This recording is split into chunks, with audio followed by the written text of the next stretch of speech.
अस्सलामु अलैकुम वरहमतुल्लाहि वबरकातुहू। सामाईन, हाज़रीन कराम, मेरी दुआएं आपके साथ हैं। मैं इस चैनल से रुखसाना बशीर के रेफरेंस से आपसे मुलाकात कर रही हूँ। आज अचानक हम दोनों बैठे हुए थे तो रुखसाना इस वक्त थोड़ी सी मसरूफ़ थी। जब वो ये सारा ज़िक्र खैर कर रही थी तो मेरे अंदर ख्वाहिश पैदा हो रही थी कि मैं भी इनके साथ इस चीज़ में हिस्सेदार बन जाऊं। मग़रिब की नमाज़ पढ़ रही थी और अल्लाह ताला ने मेरी शायद दुआ कबूल कर ली। मेरा नाम कारिया सरवत अताउर रहमान बाड़ी है। मैं बेसिकली कारिया हूँ, नात ख़्वां हूँ, मुक़र्ररा हूँ और रेडियो पर रुखसाना और मैं मिलकर हम बहुत से प्रोग्राम हमने इकट्ठे किए हैं। बहुत सी मिलाद की महफ़िलें हमने मिलकर जो है उसके इंतज़ाम किए हैं और आपके सामने शायद आपने हमें सुना हो। और टीवी पर बहुत पुरानी बातें हैं, जब टीवी बहुत बेहतरीन होता था, जब रेडियो बहुत बेहतरीन होता था। हम उस दौर के लोग हैं जो आपको जो है अपनी आवाज़ों से, अपनी क्रिएशन से मुस्तफ़ीद करते थे और हर चीज़ को पहले ऑब्ज़र्व करते थे, फिर आपके सामने पेश करते थे। आज का दौर आपको पता है वो वाला तो नहीं रहा, वो लोग भी नहीं रहे। तो मैं रुखसाना के साथ एक मेरा बहुत अच्छा ताल्लुक़ है। इस वक्त वो ज़रा थोड़ी से काम में मसरूफ़ थी। मैंने ख्वाहिश ज़ाहिर की कि चलें एक किस्सा मैं अपनी ज़ुबानी भी जो है वो आपको सुना देती हूँ। बाकी तारुफ़ अगर मौका मिला तो शायद मैं आपको जो है ना वो तफ़सील से बता सकूँ। रुखसाना आपसे बात कर रही थी सफ़ा नंबर 78 पर, और आज का जो टॉपिक है वो टॉपिक है सफ़ा नंबर 78 और 79 यानी कि 79। टॉपिक है अज़ान। सिख लोग अज़ान नहीं सुनते। पता नहीं ये मज़हबी हुक्म है या बड़ों की रीत है। जब भी इनके कानों में अज़ान की आवाज़ पड़ती है वो कानों में उंगलियां ठोस लेते हैं। और शायद हमें कुरान पाक में भी जो है ऐसी निशानियां मिलती हैं कि जब भी काफ़िर लोग दीन की बातें या अच्छी बातें सुना करते थे या मस्जिद के पास खड़े होते थे तो वो सीटियां बजाया करते थे, ढोल बजाया करते थे। लेकिन अल्लाह ताला ना तो किसी ढोल से डरा और ना किसी सीटी से डरा, तो आज ये हमें क्या डराएंगे। और फिर भाग उठते हैं। इस लिहाज से मैं भी सिख हूँ। मेरी कोशिश होती है कि मैं अज़ान की आवाज़ न सुनूं। अज़ान क्या है? एक बुलावा। आ जाओ मुसलमानों, भाइयों, साथियों, मज़दूरों, आ जाओ।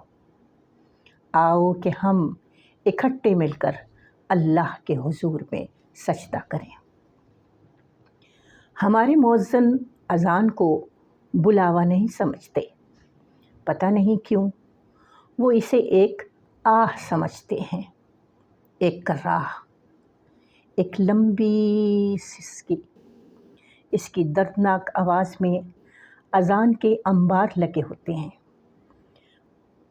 वो उदासी धुएं की तरह चारों तरफ फैल जाती है। वो उदासी दिलों पर बोझ बनकर गिरती है। वो उदासी उम्मीद की लौ को बुझाकर मायूसी के अंधेरे को मुसल्लत कर देती है। अल्लाहु अकबर, अल्लाहु अकबर। जैसे अल्लाह का बड़ा होना एक अफसोसनाक अमर हो। वो उदासी पुकार पुकार कर कहती है, लोगों, हम अपने अल्लाह से मायूस हो चुके हैं। अज़ान सुनकर मुझे वो जुल्म याद आ जाती है।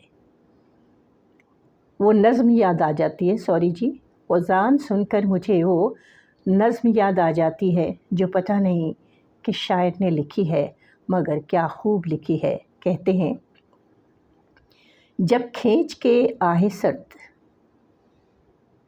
کہتا ہے کوئی بندہ، جس حال میں بھی رکھے صد شکر ہے اللہ کا، میں سوچنے لگتا ہوں یہ شکر کیا اس نے یا تانا دیا اس نے رزاق دو عالم کو۔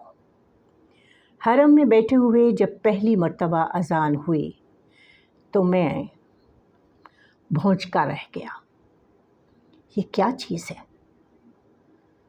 میں چونکا، یوں محسوس ہوا جیسے میں نے زندگی میں پہلی مرتبہ اذان سنی ہو۔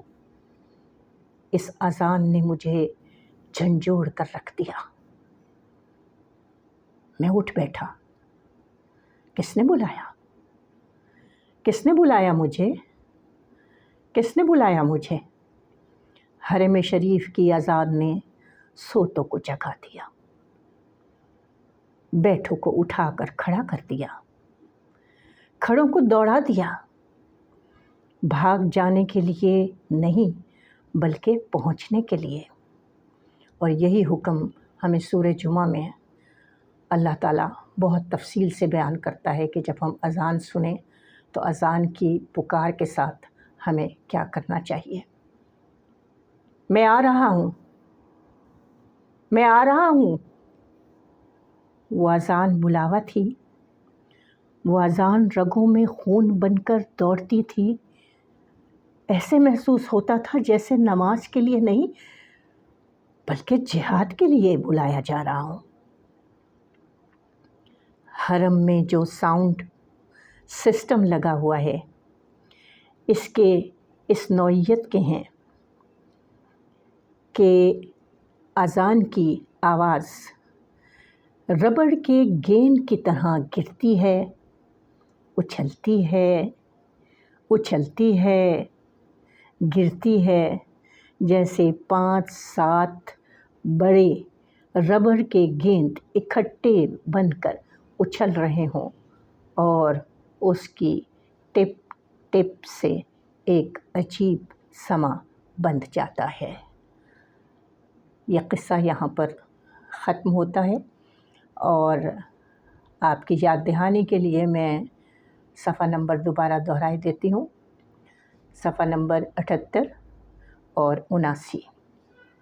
آپ سے اجازت چاہوں گی، ہو سکتا ہے یا قسمت یا نصیب کہ آپ سے دوبارہ ملاقات ہو۔ اللہ حافظ۔